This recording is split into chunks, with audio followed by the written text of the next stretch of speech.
Once again, a very good morning to all of you. As we started with the Constitution of India yesterday, and now we have to start with some of the not yesterday. This is our third class in Constitution of India. थोड़ा सा कुछ questions के साथ continue करेंगे. आप सब ready हो जाइए आंसर देने के लिए. सबसे पहला क्वेश्चन है, following words were added to the Constitution of India by 42nd amendment. 42nd amendment के थ्रू इनमें से कौन से वर्ड्स कॉन्स्टिट्यूशन में ऐड हुए थे? First one socialist democratic Republic, second one socialist secular Republic, third one secular democratic integrity, and fourth one socialist secular integrity. So Richa has answered. Yes, I want. Okay, so both of you have answered socialist, secular, and integrity. That is absolutely correct. Then the next is the Constitution of India ensures to its citizens following kinds of justice: economic, legal, political, economic, social, political, economic, legal, social, legal, political, and all of the above. Which kind of justice have been ensured by Constitution of India to all its citizens? Yes. So the correct answer will be, okay, both of you have again answered correctly. Economic, social, and political justice have been ensured to all its citizens. Last one, the preamble of Constitution of India has been taken from the Objective Resolution or the Government of India Act or the Cripps Mission or none of the above. Cripps India Mission or none of the above. So again, you both have answered correctly. That is from Objective Resolution. So these were the just for the purpose of you can say recap, recall, or the revision purpose. And you all know that we are studying the Constitution of India, which is divided into total 22 parts and 395 articles. It has 12 schedules, and it was enacted on 26th November 1949. It's mentioned wrong here. It should be 1949. It was enacted on 26th November 1949, and it was enforced from 26 January 1950. Okay और कुछ मैंने keywords आपको बताए थे just याद रखने के हिसाब से, एक्रोनिम्स दैट वर आपको सीडर अगर आप याद रखते हैं सो इससे आपको याद रह जाएगा प्रीएम्बल के starting words, that is sovereign, socialist, secular, democratic, republic. जूलियफ, from this you can just keep in your mind, that is justice, liberty, equality, fraternity. तो ये थोड़ा सा एज अ शॉर्ट ट्रिक आप याद रखने के लिए कि आपके प्रीएम्बल को पूरा का पूरा प्रीएम्बल आपको याद करना चाहिए. प्रीएम्बल में कोई भी पार्ट ऐसा नहीं है जो कि आपको छोड़ना चाहिए, उसको एज इट इज़ आपको रटा हुआ होना चाहिए अपने माइंड में, है ना. आज की क्लास में पार्ट 1 से हम डील करेंगे. पार्ट 1 के आर्टिकल्स को हम ध्यान से समझेंगे, पढ़ेंगे, समझेंगे. और सबसे इम्पॉर्टेंट बात यह है कि एक एक वर्ड में बहुत सारा डिस्क्रिप्शन, बहुत सारा एक्सप्लेनेशन है. तो आपको बस ध्यान से देखना है, समझना है और याद करना है. Part 1 of Constitution of India, as we know, it is divided into total 22 parts. So part 1 of Constitution of India, named as the Union and its territories, and it is divided into 4 articles, that is article number 4, 1, 2, 3 and 4. The first article deals with the name and territory of the Union. The second one deals with the admission or establishment of new states, नए राज्य जोड़े जा सकेंगे. The third one deals with formation of new states and alteration of areas, boundaries or names of the existing states. उनकी boundaries को कम ज़्यादा करना, alteration कर पाना. And the fourth one, that is laws made under Article 2 and 3. काफ़ी important है Article 4. Laws made under Article 2 and 3 provide for the amendment of the first and the fourth schedules and supplemental, incidental and consequential matters. तो first schedule and fourth schedule, ये भी हम इसके साथ में देखेंगे आज. So without wasting much time, let's begin with today's class. So, part 1, the Union and its territories. Article 1 deal करता है रिगार्डिंग द नेम, कि हमारे कंट्री का नेम क्या होगा. इट्स टेरिटरीज से डील करता है. So India, that is Bharat.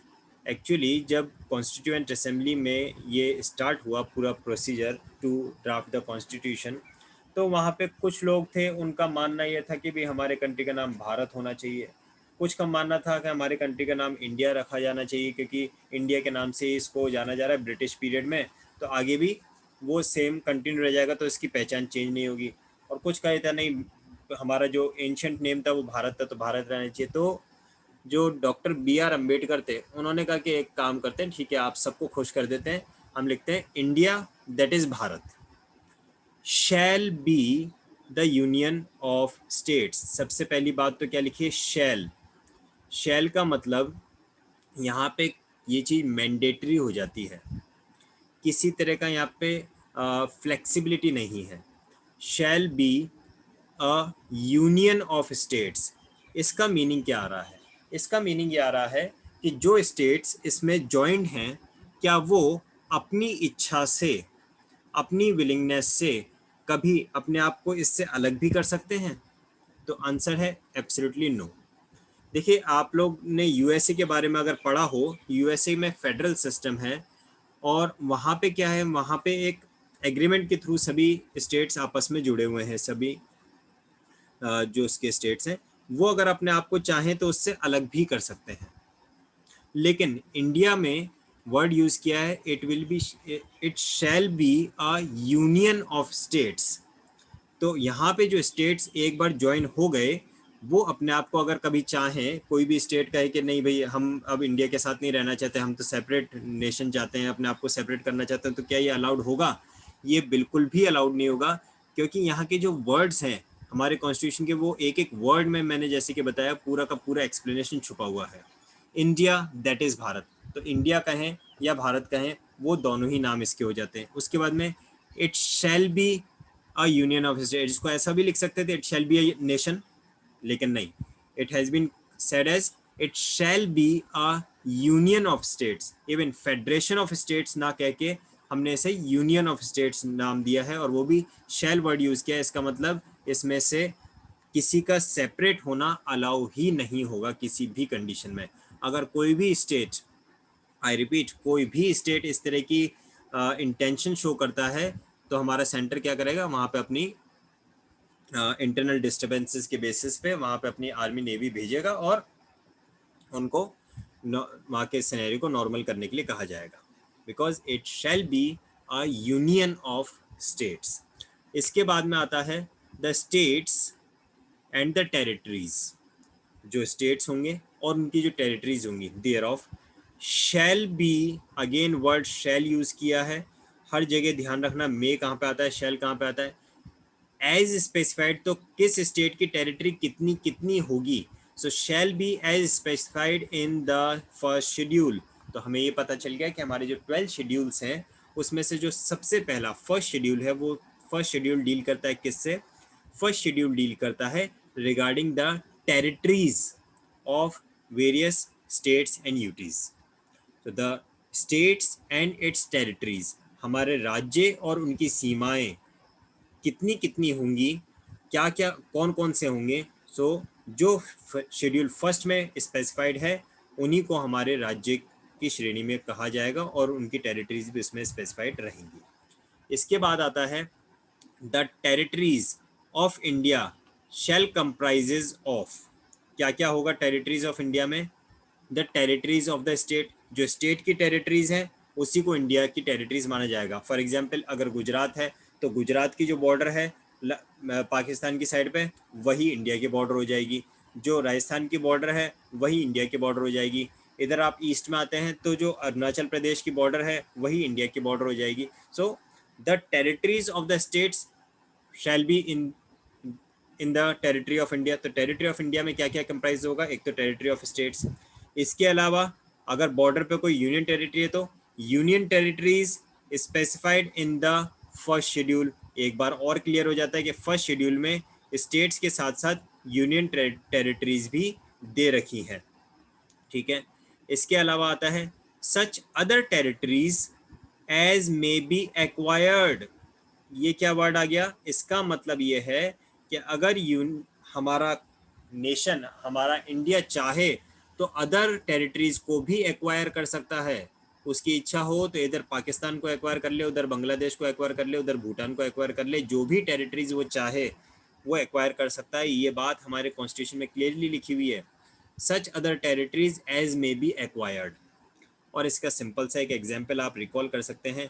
क्या हमने गोवा को कुछ समय बाद एक्वायर नहीं किया था? क्या हमने सिक्किम को कुछ समय बाद एक्वायर नहीं किया था? एक्वायर कहें या उन्होंने एक्सेशन दिया, वॉट लेकिन इट वॉज एक्वायर्ड लेटर। 1947 में तो उन्होंने अपना एक्सेशन नहीं दिया था। ठीक है, तो ये था हमारा ये था हमारा आर्टिकल 1। आर्टिकल 1 जो नेम एंड टेरिटरी से डील कर रहा है।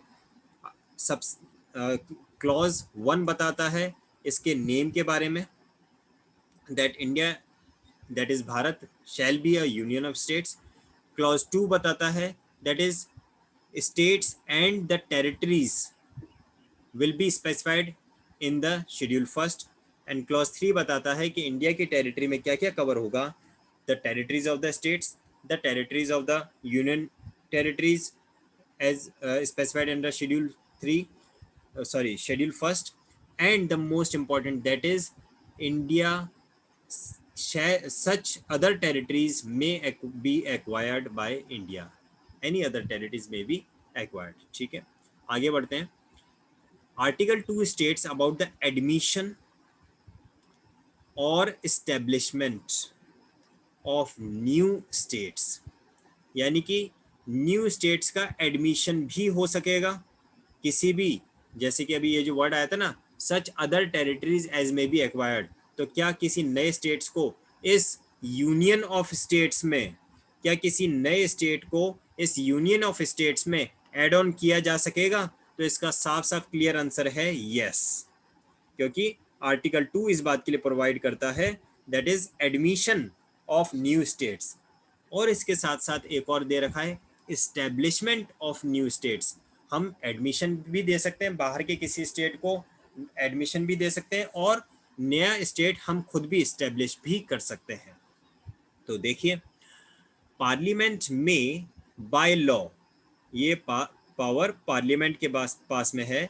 पार्लियामेंट में by law admit into the union, union में एडमिट कर सकते हैं, और इस्टेब्लिश भी कर सकते हैं न्यू स्टेट्स। ये पार्लियामेंट के पास में पावर रहेगी कि वो इस यूनियन में किसी भी नए स्टेट को ऐड ऑन कर सकते हैं। कल को पाकिस्तान ऑफर करे कि भी हमारा लाहौर आप ले लो, तो हम खुशी खुशी ले लेंगे, हम उसे इंडिया में ऐड ऑन कर लेंगे। ठीक है, on such terms and conditions as it thinks fit, तो वो पार्लियामेंट को जो भी कंडीशंस एप्रोप्रिएट लेंगे उनको ध्यान रखते हुए। इसके बाद में आता है हमारा आर्टिकल नंबर 3। तो देखिए, चैट बॉक्स ओपन है, किसी भी तरह का किसी को कोई डाउट लगता है तो आप किसी भी स्टेज पे पूछ सकते हैं। उम्मीद तो यही है मेरी कि मैं एक्सप्लेनेशन ऐसा ही दूं कि आपको कोई डाउट ना रहे, but still if you find any confusion, any doubt regarding any part of the explanation, you may ask. Article number 3 specify करता है regarding formation of new states. अब देखिए, कई बार क्या होता है, थोड़ा बहुत कंफ्यूजन हो जाता है कि आर्टिकल 2 में क्या था और आर्टिकल 3 में क्या था। तो इसको हमेशा याद रखिए कि कभी भी किसी चीज़ को एडमिशन देना है तो पहले देंगे, और फॉर्मेशन या फिर ऑल्ट्रेशन तो उसमें करते रहेंगे, एक बार एडमिशन तो दे दें। तो आर्टिकल 2 में बात हुई थी एडमिशन की, और बाद में फिर हम फॉर्मेशन तो इंटरनली चीज़ है, खुद ही फॉर्म कर रहे हैं, है ना। वहाँ पे जो एडमिशन था वो एडमिशन तो बाहर के किसी न्यू स्टेट को एडमिशन करने की बात हो रही थी। फॉर्मेशन तो हम अपने ही स्टेट्स को, जैसे कि हमने सेपरेशन कर दिया, बाउंड्रीज वगैरह हम ऑल्ट्रेशन कर देते हैं। आंध्र प्रदेश से हमने सेपरेट करके तेलंगाना बना दिया, और पहले बिहार से सेपरेट करके हमने झारखंड बनाया था, उत्तराखंड है, छत्तीसगढ़ है, और बाउंड्रीज में ऑल्ट्रेशन किए हैं कई। मध्य प्रदेश की बाउंड्रीज में ऑल्ट्रेशन हुआ, यूपी के बाउंड्रीज में ऑल्ट्रेशन हुआ, गुजरात की बाउंड्रीज में ऑल्ट्रेशन हुआ, मर्जर हुए हैं।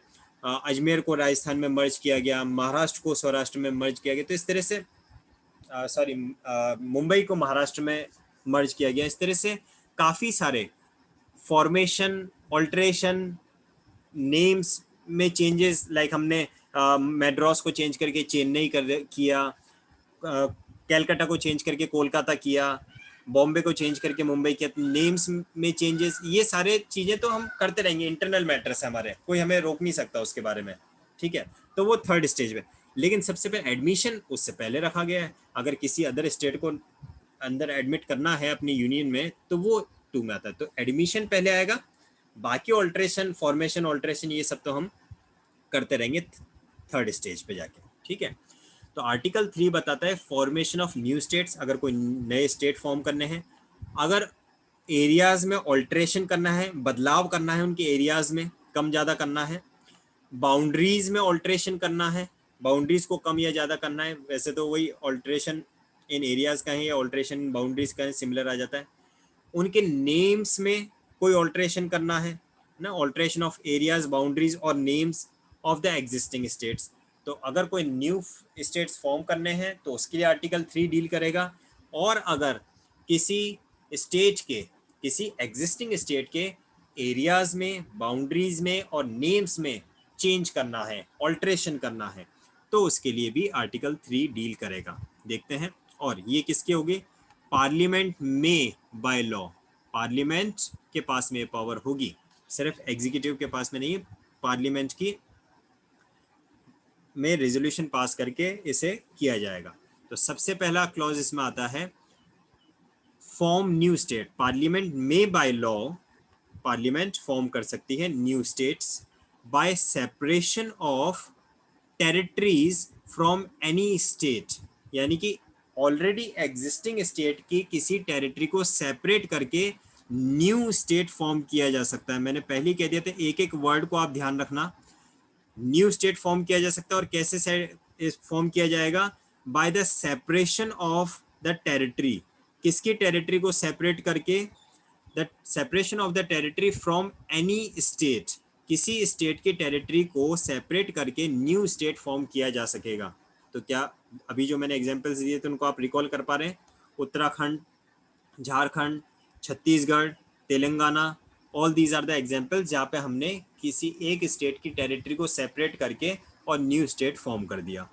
सो पार्लियामेंट में by law form a new state by separation of territory from any state, और बाय यूनाइटिंग, सिर्फ सेपरेट करना जरूरी नहीं है, बाय यूनाइटिंग ऑफ 2 और मोर स्टेट्स, किसी 2 या उससे ज़्यादा स्टेट्स को आपस में यूनाइट करके, कंबाइन करके एक नया स्टेट फॉर्म करने का भी पावर रहती है। और पार्ट्स ऑफ द स्टेट्स, किसी एक स्टेट के एक पार्ट ले लिया, दूसरे स्टेट का थोड़ा और पार्ट ले लिया, तीसरे स्टेट का थोड़ा और पार्ट ले लिया, उन सबको मिला के एक स्टेट बना दिया, ऐसा भी कर सकते हैं। तो एक तो किसी स्टेट की बाउंड्री, टेरिटरी को सेपरेट करके नया स्टेट बना सकते हैं, कोई 2 स्टेट को मिला के एक स्टेट कंबाइन कर सकते हैं, फॉर्म कर सकते हैं, किसी डिफरेंट स्टेट्स की थोड़ी थोड़ी से पार्ट्स को लेके एक स्टेट फॉर्म कर सकते हैं, by uniting any territory to a part of any state, और या फिर किसी स्टेट की टेरिटरीज को आपस में यूनाइट करके भी फॉर्म किया जा सकता है। तो ये क्लॉज ए डील कर रहा है न्यू स्टेट को फॉर्म करने के बारे में, और वो न्यू स्टेट्स किस किस तरह से फॉर्म किए जा सकते हैं उसकी बात बताई है। क्लॉज बी बात करता है regarding increase the area of any state, किसी भी स्टेट के एरिया को इंक्रीज किया जा सकता है उसकी बाउंड्रीज को एक्सटेंड करके, ठीक है। इंक्रीज के साथ साथ diminish the area of any state, किसी भी स्टेट की बाउंड्री को डिमिनिश भी किया जा सकता है, एरिया को डिमिनिश भी किया जा सकता है अगेन उसकी बाउंड्री में चेंज करके। Alter the boundaries of any state, किसी स्टेट की बाउंड्रीज को ऑल्टर किया जा सकता है, चेंज किया जा सकता है। And alter the name of any state. देखिए कल जो हमारी क्लास हो रही थी उसमें कुछ केस लॉज आप लोगों को मैंने बताए थे, उसमें एक काफ़ी लीडिंग केस लॉ है बेरूबारी केस। और उसमें भी article 1, article 3, article 143, schedule first, इन सब का उसमें हवाला लिया गया था, इन सब का उसमें रिलेशन है। जब मैं थोड़ा सा इसके कुछ आर्टिकल्स को कवर कर लूँगा, उसके बाद में ये केस लॉज लूँगा, जिससे कि आपको ज़्यादा अच्छा सा समझ में आ सके। अभी डायरेक्टली मैं उनको केस लॉज को उठाऊँगा तो आपको ये क्लियर नहीं हो पाएगा कि उसमें जो डिसीजन दिया कोर्ट ने, सुप्रीम कोर्ट ने, या जो भी डिसीजन आए वो किस बेसिस पे आए, कौन से ग्राउंड्स पे आए, हमारे कॉन्स्टिट्यूशन के कौन से आर्टिकल का उसमें रेफरेंस लिया गया, या फिर कौन से अमेंडमेंट को उसमें चेंज लिया गया। वो सब चीज़ें थोड़ा सा अगर हम पढ़ लेंगे और उसके बाद उन केस लॉज को समझेंगे तो ज़्यादा अच्छा समझ में आ पाएगा। लेकिन इतना मैं क्लियर कर दूं कि आर्टिकल 3 का भी यूज़ उसमें किया गया, आर्टिकल 1 का भी यूज़ किया गया, आर्टिकल 143 का यूज़ किया गया, शेड्यूल फर्स्ट का यूज़ किया गया बेरूबारी केस में। इसके अलावा शंकरी प्रसाद का केस है और गोलकनाथ का केस है। देन हमारे पास में लैंडमार्क केस एक जो केशवानंद भारती का, ये सभी केसेस जो कॉन्स्टिट्यूशन से डील करते हैं, रिलेट करते हैं, इनको हम एक एक करके डिटेल में समझेंगे। ठीक है, ध्यान बस ये बात रखने की है कि जब हम बेरेट को पढ़ रहे हैं, बेरेट को पढ़ते समय एक एक वर्ड को आपको अपने माइंड में सेट करना है। कहीं पे मे लिखा है तो क्यों लिखा है, शेल लिखा है तो क्यों लिखा है, जहाँ पे बाउंड्री लिखा है, ऑल्ट्रेशन लिखा है, चेंज लिखा है, एक्सचेंज लिखा है, इंक्रीज लिखा है, डिमिनिश लिखा है, एक एक वर्ड को आपको अपने माइंड में क्लियर करते जाना है। ठीक है, तो यहाँ पे अभी हमने बताया आर्टिकल 3 बात करता है formation of new states and alteration of areas, boundaries and names of existing states का। न्यू स्टेट्स फॉर्म किए जा सकते हैं, उनकी बाउंड्रीज में ऑल्ट्रेशन किया जा सकता है, उनके एरियाज में ऑल्ट्रेशन किया जा सकता है, उनके नेम्स में भी ऑल्ट्रेशन किया जा सकता है, और इसके सबके लाइव एग्जाम्पल्स आप अपने माइंड में रिकॉल कर सकते हैं। इसके बाद में एक प्रोवाइजो गिवन है, प्रोवाइजो देख लेते हैं क्या है। Provided that no bill for the purpose shall be introduced in either house of parliament except on the, यानी कि ये जो आर्टिकल 3 में काम किया जा रहा है, न्यू स्टेट फॉर्म करने हैं, स्टेट की बाउंड्रीज में ऑल्ट्रेशन करना है, स्टेट के नेम्स में चेंज करना है, इन बातों के लिए पार्लियामेंट में बिल प्रेजेंट नहीं किया जा सकेगा। provided that no bill for the purpose shall be introduced in either house of the parliament, ना ही लोकसभा में ना ही राज्यसभा में, पार्लियामेंट में बिल प्रेजेंट नहीं किया जा सकेगा। ठीक है, लेकिन कब तक, तो बात बोलता है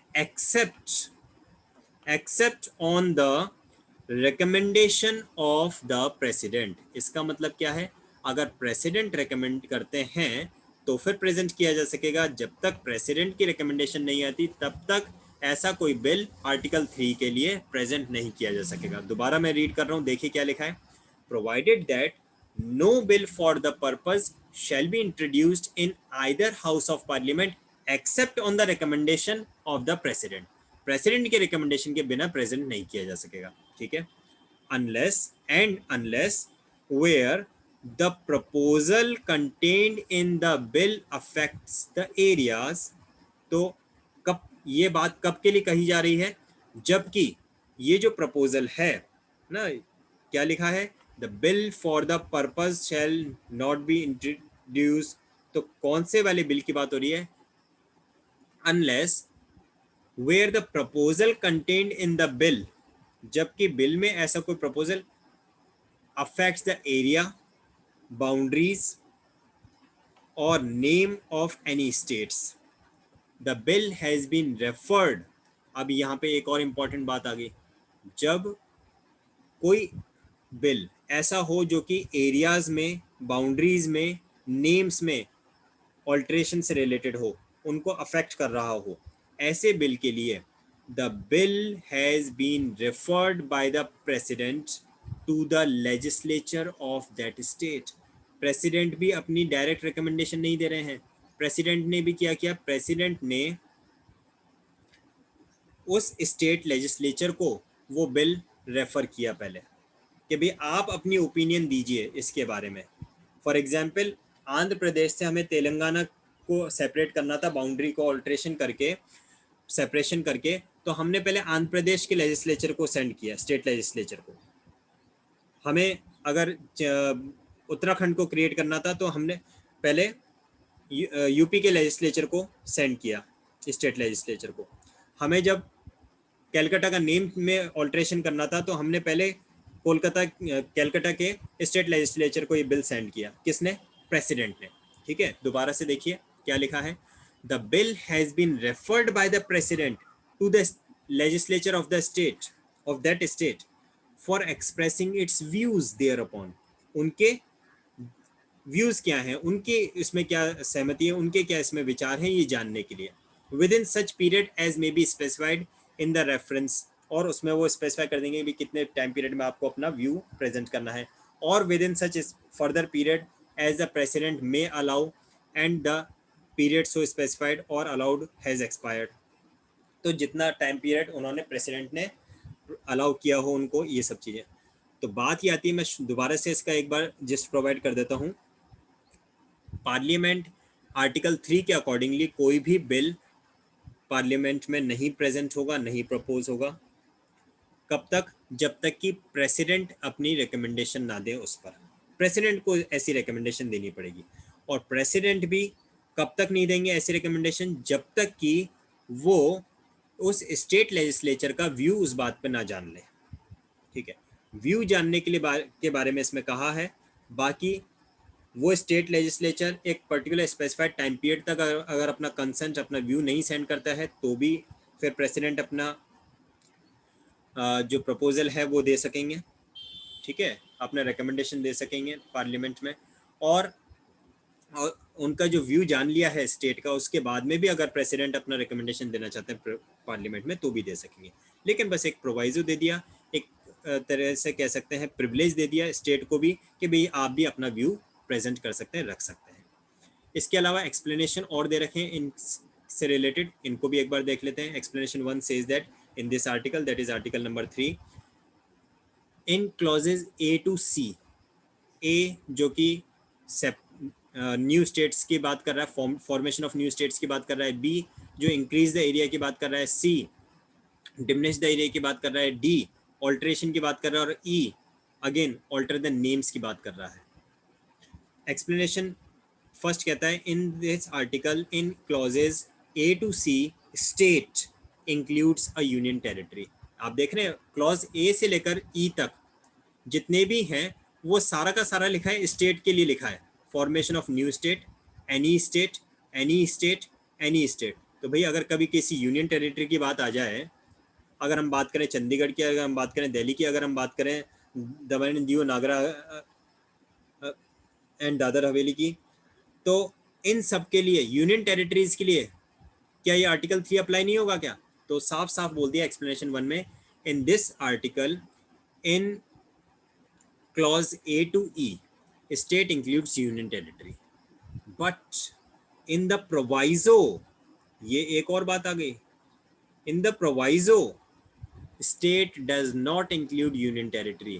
प्रोवाइजो में जो ये वर्ड लिखा था ना, देखिए कहाँ पे लिखा था, ये प्रोवाइजो में जो स्टेट लिखा है उसमें यूनियन टेरिटरी इंक्लूड नहीं होगा। ठीक है, ये ध्यान रखने की इंपॉर्टेंट बात है। ऊपर जो क्लॉजेज हैं उसमें तो वर्ड स्टेट का मीनिंग है कि उसमें यूनियन टेरिटरीज इंक्लूडेड है, लेकिन प्रोवाइजो में जो स्टेट आया है उसमें यूनियन टेरिटरीज इंक्लूड नहीं है। ठीक है, आगे देखिए एक्सप्लेनेशन नंबर 2 क्या कह रहा है। The power conferred on parliament. भाई पावर तो पार्लियामेंट के पास ही है। एक बार दोबारा से मैं इसको स्क्रॉल करता हूँ, ये देखिए ये लिखा हुआ है साफ साफ, पार्लियामेंट में बाय लॉ। कौन कर सकेगा ये alteration in the boundaries, names and all? Parliament के पास में पावर है। तो पार्लियामेंट के पास में ये जो पावर है, इसके बारे में एक्सप्लेनेशन नंबर 2 क्या डील करता है, क्या प्रोवाइड करता है।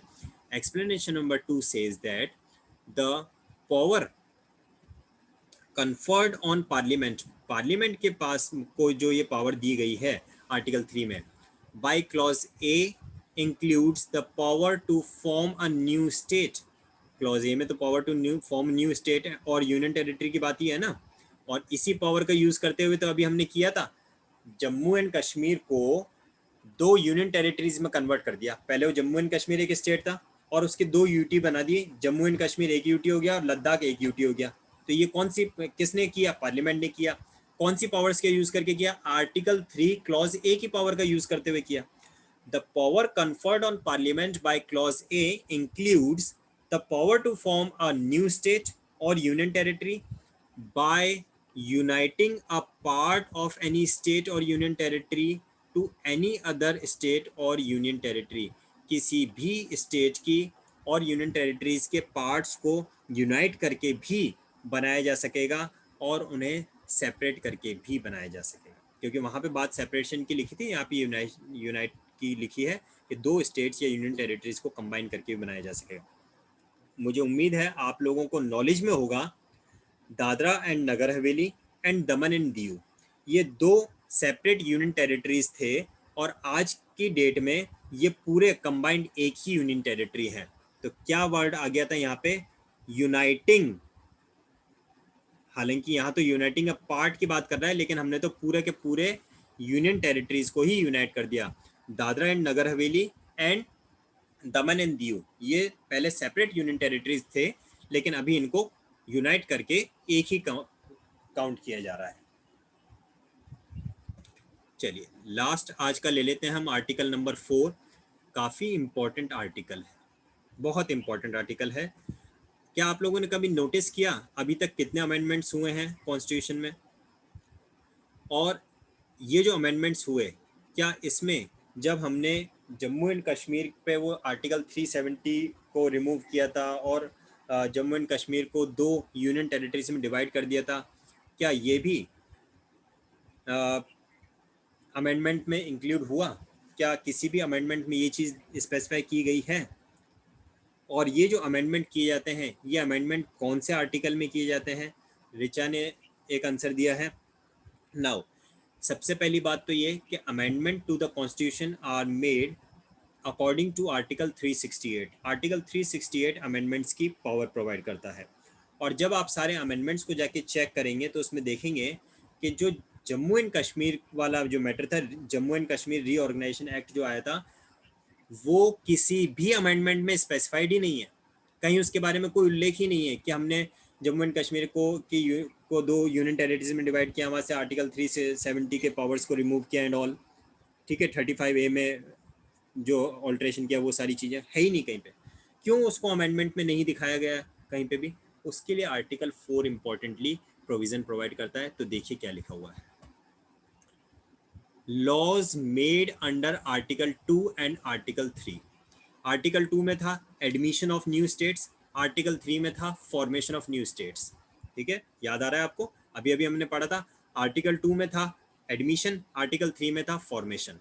Laws made under article 2 and article 3, यानी कोई एडमिशन ऑफ न्यू स्टेट्स होता है या फिर फॉर्मेशन ऑफ न्यू स्टेट्स होता है, बाउंड्रीज में ऑल्ट्रेशन वगैरह होता है, नेम्स में कोई चेंज वगैरह होता है, to provide for amendment in the first schedule, first and the fourth schedule.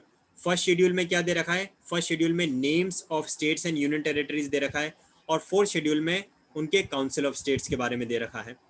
तो ऐसा कोई भी लॉ जो कि बनाया गया है अमेंडमेंट करने के लिए, अमेंडमेंट किस में करने के लिए? इन द फर्स्ट शेड्यूल अमेंडमेंट करने के लिए या फिर फोर्थ शेड्यूल में अमेंडमेंट करने के लिए, and supplemental, incidental and consequential matters, और उनसे रिलेटेड केसी मैटर्स को देखते हुए उससे डील कर रहा है article 4। Any law referred to in article 2 और article 3 shall contain such provisions for the amendment of first schedule and the fourth schedule। क्या लिखा है? इसने लिखा है जब कभी भी आर्टिकल 2 या आर्टिकल 3 में कोई अमेंडमेंट होगा तो उसका effect related provision first schedule और फोर्थ शेड्यूल में भी किया जाएगा। इतना तो समझ में आ रहा है, क्योंकि आर्टिकल 2 और 3 डील कर रहे हैं regarding the names and boundaries of the states है, और फर्स्ट शेड्यूल में भी names and boundaries of states and union territories दे रखा है ना। इसके बाद में as may be necessary to give effect to that provision of the law and may also contain such supplemental, incidental and consequential provisions, including the provisions to representation in the parliament। representation in the parliament specify है schedule 4 में कौन से state से parliament में कितना representation होगा। ठीक है, काउंसिल ऑफ स्टेट्स की बात की गई है शेड्यूल 4 में। representation in the parliament and in the legislature or the legislature of the state or states affected by such law as parliament may deems necessary. दो पार्ट्स में दे रखा है, दो क्लॉजेज में दे रखा है हमें. मैं दोबारा से बता देता हूँ. देखिए आर्टिकल 4 काफ़ी इंपॉर्टेंट है. आर्टिकल 4 का क्लॉज 1 तो कह रहा है अगर आर्टिकल 2 और आर्टिकल 3 के बेसिस पे कोई अमेंडमेंट आया है तो उस अमेंडमेंट का इफेक्ट शेड्यूल 1 और शेड्यूल 4 में भी होगा और उसके अकॉर्डिंगली जो भी उसमें प्रोविजंस चेंज जिसके नेसेसरी वो किए जाएंगे. अब देखिए जो क्लॉज 2 है वो कितनी इंपॉर्टेंट बात कह रहा है. और जो कि मैंने बात कहा कि हमने जो reorganisation Jammu and Kashmir reorganisation act 2019 आया उसका हवाला किसी भी अमेंडमेंट में क्यों नहीं है, जो हमने अभी तक जितने अमेंडमेंट हुए हैं उसमें क्यों नहीं आया. उसके लिए लिखा है no such law as aforesaid, that is article 2 और आर्टिकल 3 में जो भी लॉ बने, no such law as aforesaid shall be deemed to be an amendment. उनको अमेंडमेंट माना ही नहीं जाएगा. shall be deemed to be an amendment of this constitution for the purposes of article 368.